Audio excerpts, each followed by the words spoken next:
Bueno, buen día. Muchas gracias a los tres por acompañarnos.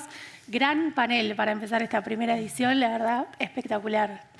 Y quiero arrancar contigo, Leonel, porque estamos por entrar en el tercer mes de este nuevo gobierno y creo que es de orden comenzar por saber cuáles son las prioridades que tienen en materia de salud, por dónde quieren arrancar a trabajar. Bueno, buenos días para todas y para todos. Es un gusto estar aquí representando al Gobierno Nacional. Si tuviera que definirlo en una palabra, la prioridad que tiene este gobierno es la equidad. Nosotros partimos de un principio básico y es que con la situación de inequidad social que existe en nuestro país, con un 21% de población por debajo con pobreza estructural, es imposible generar condiciones objetivas para desarrollar un país de primera, para ser un país desarrollado, para ser el primer país desarrollado de América Latina como se ha planteado. Por lo tanto, desde todas las órbitas de la gestión gubernamental, el tema central es el manejo y la mitigación de la inequidad que hoy existe. Quizás eso pueda ser algo que se vea en el desarrollo de los avances científicos y tecnológicos como algo de menor importancia, pero no concebimos la posibilidad de desarrollar la excelencia en salud sin la equidad. Por lo tanto, si tuviera que definirlo, sería eso lo más importante. Y dentro de eso el Uruguay tiene una ventaja comparativa enorme con respecto a la región y yo diría equiparable con los países más desarrollados del mundo, que es la existencia ya desde hace 18 años, va a cumplir la mayoría de edad este año, del Sistema Nacional Integrado de Salud, un sistema de alguna manera adaptado a medida a las necesidades y la idiosincrasia de nuestro país, en el cual los prestadores públicos y privados deben complementarse y son financiados por un fondo común del cual, como le gustaba decir al exministro Lesker, hoy vicepresidente de ACE, es probablemente una reforma protosocialista porque cada quien pone de acuerdo a sus posibilidades y a cada quien la idea es que se le dé de acuerdo a sus necesidades. O sea que en base a los cambios del modelo de atención, del modelo de gestión y del modelo de financiamiento del Sistema Nacional Integrado de Salud, es nuestro objetivo contribuir desde la gestión sociosanitaria a la equidad. Muy bien, gracias. Álvaro, Leonel hablaba justamente de la equidad. En el Hospital de Clínicas, ¿cómo trabajan atrás de ese faro, digamos, de mejorar la atención de los usuarios? Yo creo que nosotros tenemos condiciones en el país para que haya esa equidad que dice Leonel, pero no estamos midiendo la calidad de esa equidad. Es decir, yo creo que tenemos un sistema de salud al que todo el mundo puede acceder, pero no todo el mundo accede a los mismos niveles de calidad. Primero porque la calidad no la medimos. Nosotros no tenemos un sistema que mida los resultados de lo que hacemos. Los resultados de lo que hacen los equipos de salud. Yo quiero aclarar una cosa, nosotros somos equipos de atención sanitaria, no es lo mismo eso de salud. Hace mucho más por la salud, gente que no tiene nada que ver con la medicina, que los propios médicos. El agua potable hizo mucho más por la salud de la gente que todos los hospitales juntos. La vacunación hace mucho más por la salud de la gente que lo que podemos hacer nosotros. Nosotros somos equipos que hacemos atención sanitaria y no sabemos exactamente los resultados de eso porque hay muy pocas cosas que se miden. Se mide sobre todo aquello que está en relación con el Fondo Nacional de Recursos, donde hay una medición de resultados para poder acceder al fondo, pero tenemos que ir a un sistema de salud donde los hospitales se certifiquen en calidad, donde se midan los resultados y donde se le dé más importancia al trato. Nosotros no tenemos equipos, por ejemplo, de experiencia del paciente. En el Clínicas estamos recién en una etapa muy embrionaria, empezando en ese sentido, pero tenemos que mejorar el trato al paciente, tenemos que cuidar más la dignidad del paciente que está internado. Nosotros, en la persona que está internada, hacemos muchas cosas que disminuyen la dignidad de la persona. Desde el momento que cuando le hablamos la persona está acostada y no está a la misma altura que nosotros, no está parada como el médico que le habla, desde el momento que usamos términos como lo infantilizamos, hablamos de cosas chiquitas, le decimos abuelo, abuela, haga pichí acá en esta bolsita, todo chiquito, y pensamos que así nos va a entender mejor. Desde el momento que la ropa de la persona ya no es la ropa con la que anda en la calle, tiene un pijama o a veces está incluso con una ropa muy básica en el momento que va a ser sometido a una operación complicada. Es decir, todas esas cosas hacen.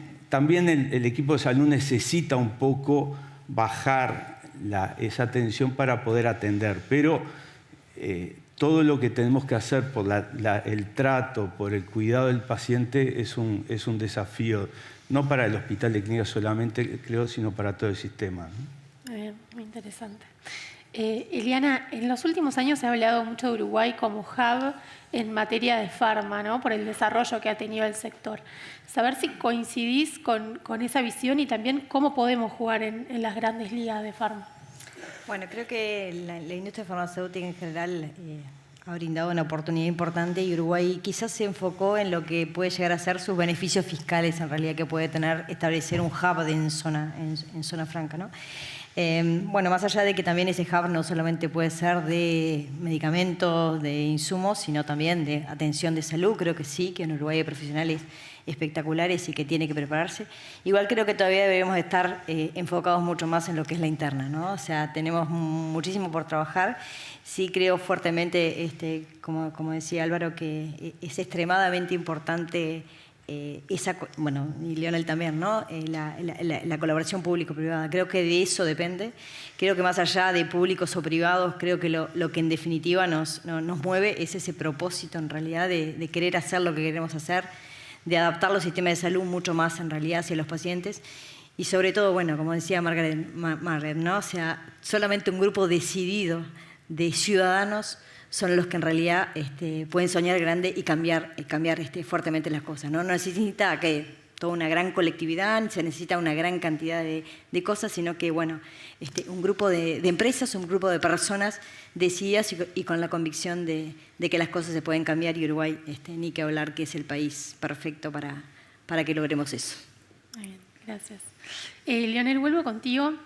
Estuve mirando que hay una encuesta de equipos consultores del año 2022 que hablaba de que para el 90% de los uruguayos el principal problema son los tiempos de espera. Creo que en cierta medida lo vivimos todos. ¿Cómo se puede atacar ese problema? Y también si pasa por fortalecer el primer nivel de atención, ¿va por ahí? Bueno, los tiempos de espera son una prioridad en el funcionamiento y tiene que ver con lo que nosotros denominamos los problemas del modelo de atención que tiene el Sistema Nacional Integrado de Salud. En este tema de los tiempos de espera, como en todos los temas, está cruzado por la inequidad socioeconómica, por el prestador que se tiene. Son muy distintos los tiempos de espera en un seguro privado que en una mutualista, en diferentes mutualistas, que en salud pública, que nace, y es muy distinto también los tiempos de espera en Montevideo que en el interior. Ahí hay diferentes componentes que tienen que ver fundamentalmente con lo que nosotros hemos definido como la mayor prioridad, que es disminuir el tiempo que existe entre que la persona requiere atención y tiene una respuesta por parte del sistema. Ese tiempo es el tiempo limitante que queremos trabajar y para eso hay varios mecanismos. El principal de los cuales yo creo que va a ser, por un lado, la generación de unos 800 equipos de atención en el primer nivel de atención, equipos conformados por un médico general con formación en medicina familiar, licenciada en enfermería, que va a ser lo más difícil de encontrar porque las licenciadas escasean en nuestro país y además como son tan buenas en su formación, no sé si hay muchos licenciados acá, pero siempre lo digo, generalmente van para la gestión y no para la atención, y auxiliares de enfermería. Esos equipos tienen que estar distribuidos en todo el país y todo el sistema, uno más o menos cada 2.000, 2.500 familias, y con eso llegaríamos a tener ese impacto. ¿Cómo hacer ese mecanismo? Hay varios mecanismos que el sistema tiene, o metas asistenciales, o ponerlo en las prestaciones integrales del sistema. Estamos pensando en eso y prontamente va a haber novedades. Y el otro aspecto central que tiene esto es el tener más y mejores especialistas en lo que es la medicina, pero también en la psicología, en la enfermería, y para eso la apuesta firme es trabajar en conjunto entre los prestadores de salud y los formadores de recursos humanos, en lo que nosotros hemos dado a llamar una estrategia ganar-ganar, donde ganan los prestadores de salud, tanto públicos, ahí ACE tiene un rol muy destacado, como privados en Montevideo y en el interior, generando escenarios de enseñanza-aprendizaje en sus instituciones para que allí se formen recursos humanos de todas las especialidades.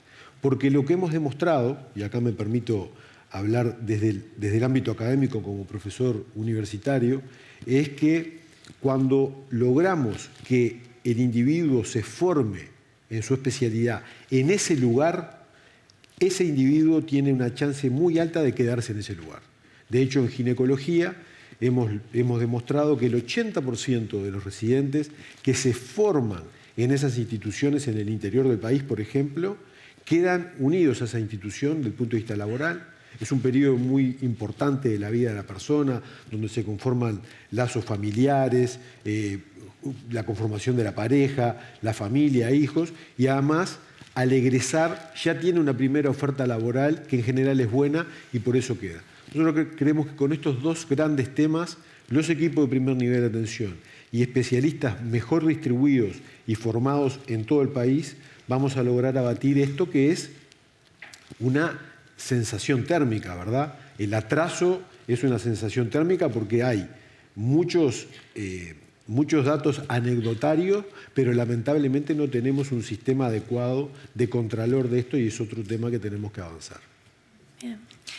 Álvaro, quiero tocar contigo justamente este tema que decía Leonel de la formación, porque bueno, en clínicas como hospital universitario tiene mucha influencia, ¿no?, en los que son los profesionales del futuro, y por eso me parece que está bueno establecer qué no le puede faltar al profesional de la salud que se forme para el futuro. Bueno, sin duda que la formación está cambiando, el acceso a sistemas de simulación es mucho mayor. El lema de que nunca primero en el paciente es un lema de la enseñanza actual de la medicina, de que uno se entrene en modelos simulados antes de tocar un paciente. Hoy se exige una determinada cantidad de práctica en el laboratorio, ya hoy, antes de hacer una cirugía con laparoscopía, por ejemplo, tiene que tener unas horas de vuelo antes de hacerlo.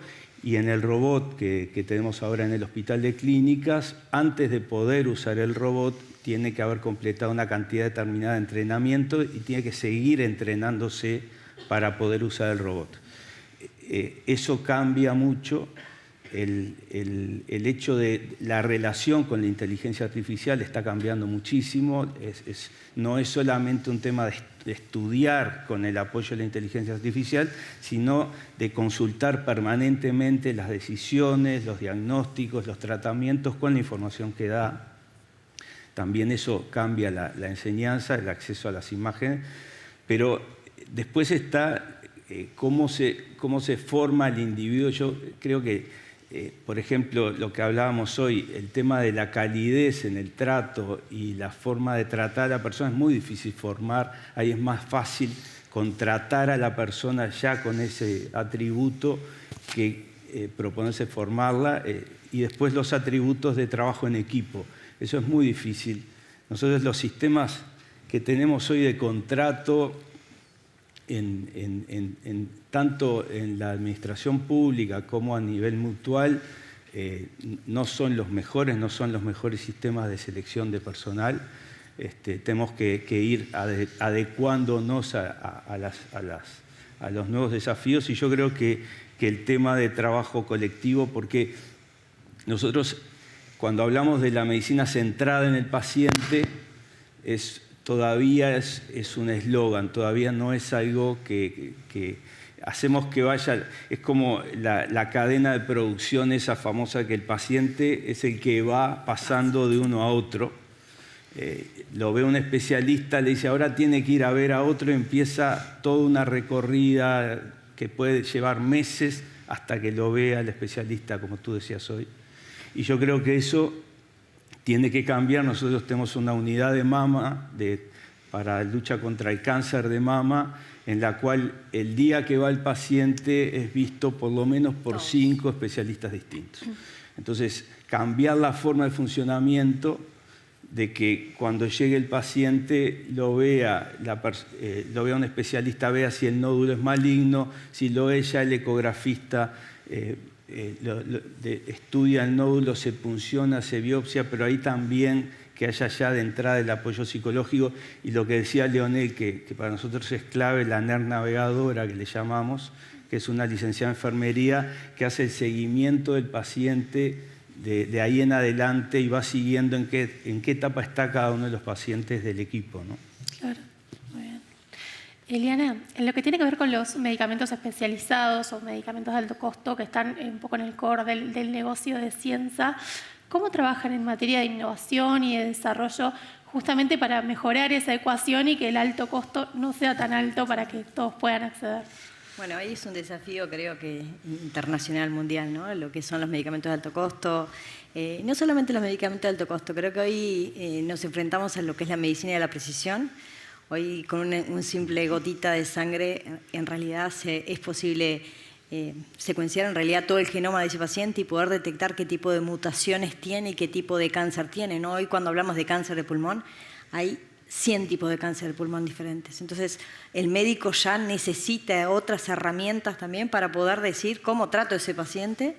O sea, no es un tema solamente de formación en la atención médica, sino que también el desafío del día a día de cómo cambia la ciencia y va requiriendo otras herramientas también, ¿no? Por lo tanto, creo que el desafío que tenemos todos en realidad también como empresa responsable en esto va a ser enorme, ¿no? O sea, ese paciente va a necesitar que no es que con un solo detalle único, ¿no? En lo que es la parte de la salud, acá empieza la necesidad de comprender la parte social, la parte ambiental de ese paciente y la parte genética, ¿no? No solamente su parte genética o solamente su parte social. Entonces creo que este cambio en la necesidad de atender a un paciente desde una perspectiva centrado en él y no que la salud se centre solo en el paciente, va a requerir que tengamos en cuenta todas estas cosas, ¿no?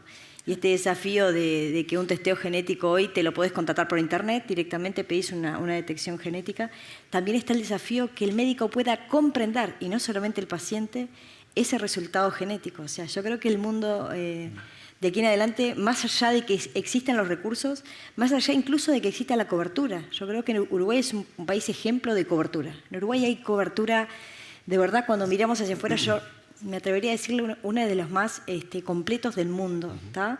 Y no solamente completo, de los más simples del mundo también. A pesar de que creemos que el paciente pasa por muchas etapas, la verdad que en Uruguay, de una manera o de otra, la cobertura es enorme.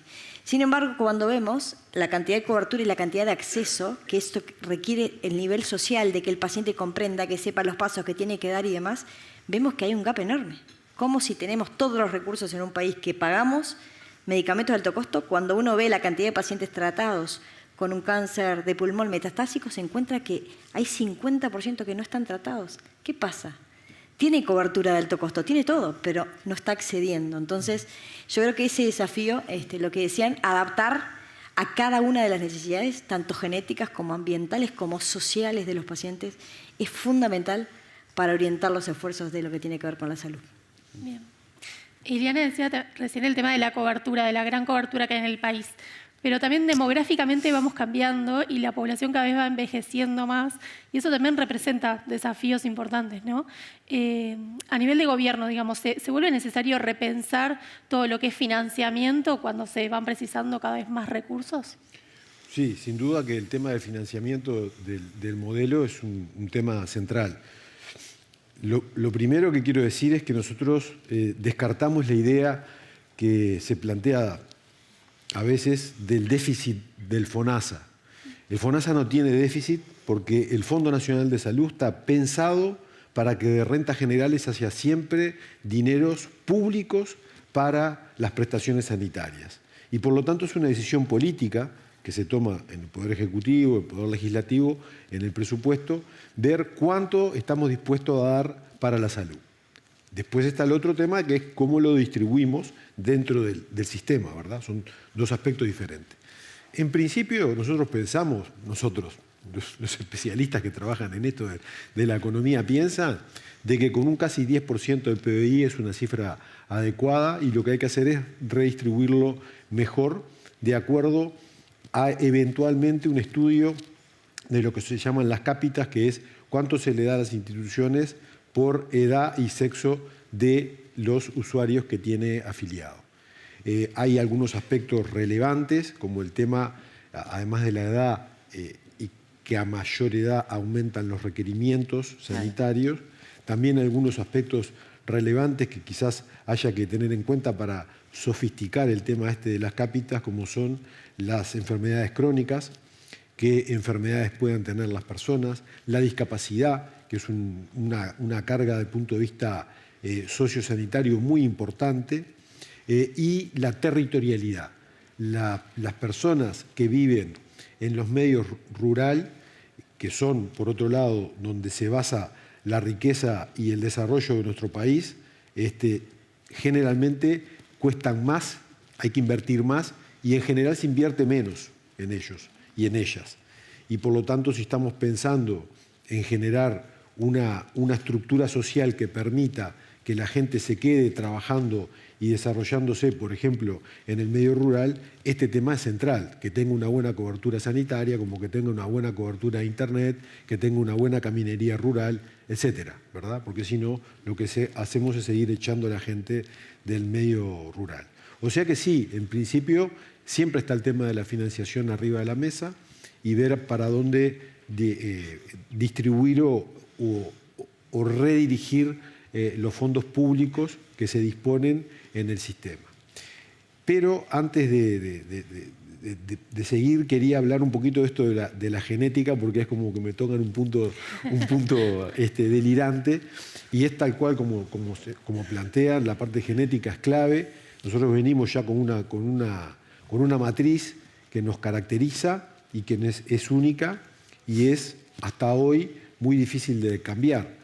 Probablemente dentro de 50 o 100 años, mediante la ingeniería génica, sea posible, si tenemos un problema de una mutación genética, tomar un virus, ponerle la secuencia correcta, que el virus no se infecte y esa infección nos va a provocar que se cambie la estructura, la secuencia genómica anormal por una normal. Eso, hoy por hoy, es en el interreño entre la ciencia y la ciencia ficción, pero prontamente, de 50 a 100 años, va a ser posible que se desarrolle. Y tenemos que, como humanidad, estar pensando en eso y los que gestionamos la salud, saber que eso que se denomina el avance científico-tecnológico de punta tiene que estar presente porque las personas que viven en este país, los ciudadanos y las ciudadanas, todas tienen el derecho al máximo desarrollo de la tecnología y la investigación. Concomitantemente con esa matriz genética, nuestros cromosomas tienen una capacidad de activarse o desactivarse de acuerdo a las condiciones. Eso se llama epigenética y tiene que ver con la interrelación que existe entre el ambiente y nuestros genes. Y ahí sí podemos trabajar mucho desde algunas de las cosas que se plantean ahí en la pantalla, la salud, la alimentación, cómo estamos en nuestro modo de vida. Tiene mucho que ver con la activación epigenética y con encender o apagar algunos genes para tener una vida más saludable.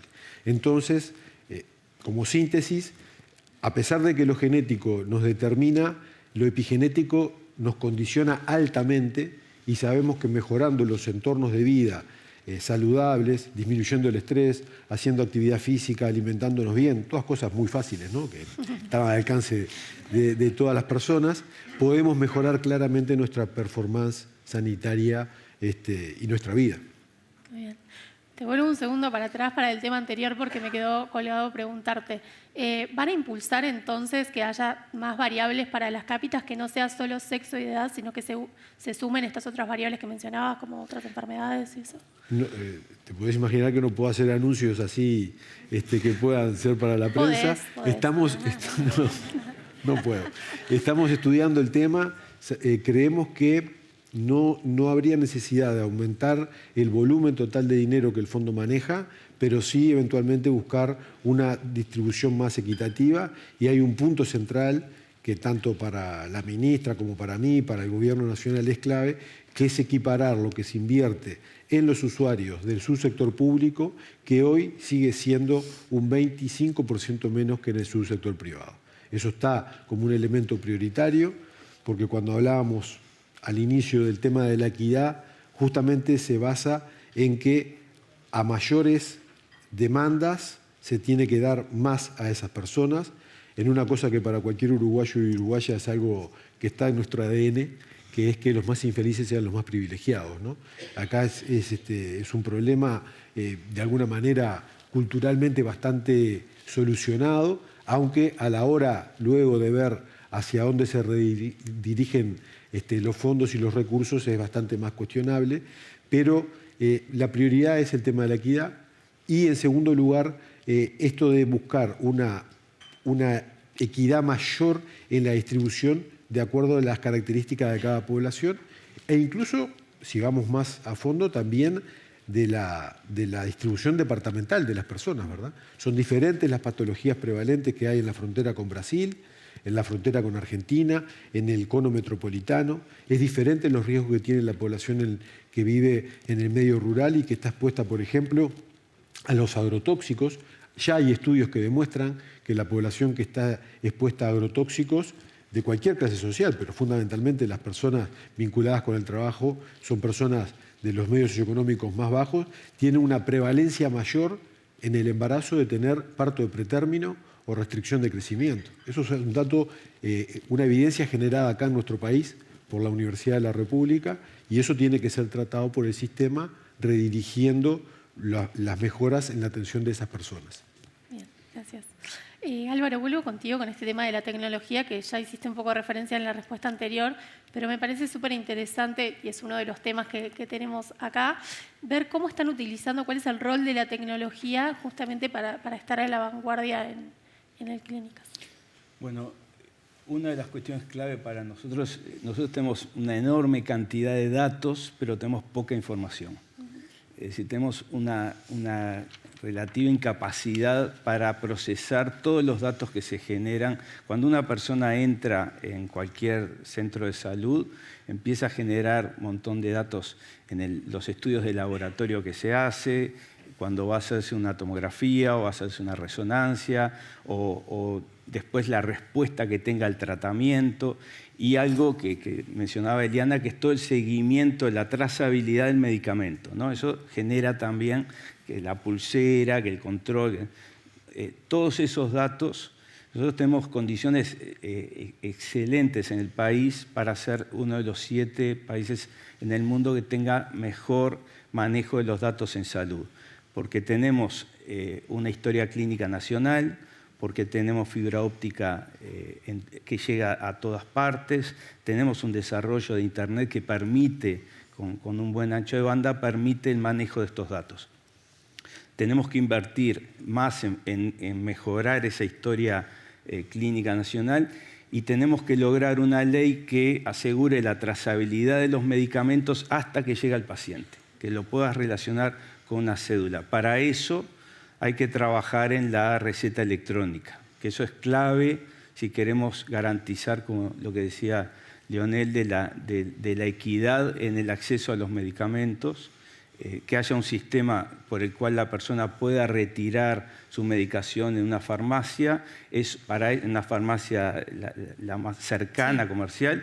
Para eso tenemos que lograr tener la receta electrónica en todo el país y tenemos condiciones para eso. Eso es un capítulo que tiene que ver con la informática. Tenemos que desarrollar algo, y en eso estamos trabajando en el Clínicas, la historia clínica personal, que cada persona pueda tener en su celular su historia clínica, con todos los estudios que se hizo, con las resonancias que se hizo, con las tomografías, los resultados de laboratorios. Hay aplicaciones que te permiten acceder a la información en tu mutualista o en tu hospital, pero tenemos que ir a un sistema seguro, que tenga toda la seguridad necesaria, pero que la persona pueda ir a cualquier especialista, cualquier médico, cualquier doctora, ir, mostrarle su información. Eso es algo en lo que se está trabajando a nivel mundial, se está avanzando en lo que se llama la historia clínica personal, y es clave en esto de la posibilidad de que el paciente sea el centro y que sea visto por varios. A veces tenemos toda la información cada uno de nosotros, pero a veces vamos a una consulta y no sabemos ni siquiera... Está centralizada. Ahí está. Entonces eso es otro capítulo. Y lo tercero es lo que hablábamos hoy, de incorporar la inteligencia artificial no solamente en el diagnóstico y tratamiento, sino también en la atención al usuario, en la respuesta a las llamadas, en la respuesta a las consultas. Hay un programa que desarrolló Hematología en el Hospital de Clínicas que permite que tú incorpores ahí la información específica, si el paciente tiene una leucemia, de todos los tipos de leucemia, cuál es el suyo. Bueno, la información ahí específica para que acceda, la información específica del tratamiento en particular de ese paciente, que pueda leer lo que le dijo el especialista, que lo pueda estudiar. Y un tema fundamental es incorporar la inteligencia artificial en los procesos de los hospitales. Hoy los hospitales se han vuelto tan complejos que ya los médicos no somos los mejores para manejarlos. Es decir, tenemos que tener un equipo donde hayan ingenieros, donde hayan expertos en comunicación, expertos en experiencia del paciente, que integrar a todo ese equipo, ni que hablar enfermería, los licenciados técnicos de las distintas especialidades, psicólogos. Los psicólogos están entrando hoy en todos los aspectos del trato al paciente, y eso yo creo que tiene que consolidarse en que haya una herramienta que permita controlar las compras, las licitaciones, y que las compras sean asistidas por inteligencia artificial. Es decir, tenemos que abrir a ese mundo rápidamente los sistemas de salud, ¿no? Muy bien. Y Eliana, un poco para ir cerrando, consultarte a propósito del acceso de los medicamentos, ¿no? Capaz que es un poco como la pregunta del millón, pero ¿cómo hacemos o cuál es la clave para lograr la masividad y que justamente los medicamentos lleguen a todos los que lo necesitan? Bueno, creo que lo fundamental, como te decía, es que llegue por equidad, ¿no?, al paciente que efectivamente lo necesita, ¿no? Creo que ese es el principal desafío que tenemos. Lo que decía Álvaro, creo que en la medida que la tecnología puede colaborar a entender cuál es ese paciente, dónde está, que lo reciba efectivamente, ¿no?, que no se quede en el camino y demás, creo que también hay mucho para trabajar en eso. Creo que el Uruguay, como te digo, en cobertura, te vuelvo a decir, creo que hoy en verdad un paciente accede, tiene la cobertura. El desafío está en cómo socialmente todos y cada uno de nosotros los uruguayos, las empresas y los responsables que dirigimos o que estamos muy cerca en realidad de los pacientes, orientamos y alineamos los esfuerzos a que vayan en la dirección correcta y que no estemos haciendo esfuerzos porque si bien parecen, tanto público y privado, parece que tuviéramos intereses completamente diferentes y demás, creo que en la salud es uno de los primeros lugares donde no hay duda que todas las compañías, por lo menos donde trabajo, y conozco muchas que trabajan en pro de los pacientes, tenemos un propósito, ¿no?, que es el paciente. Entonces, en la medida que tengamos y juntemos esas energías y esa convicción de que queremos cambiar esto, todos aquellos que trabajamos en pro de ese propósito de mejorar la vida de un paciente, creo que lo vamos a lograr. Bien, bueno, muchísimas gracias a los tres. Los despedimos con un aplauso.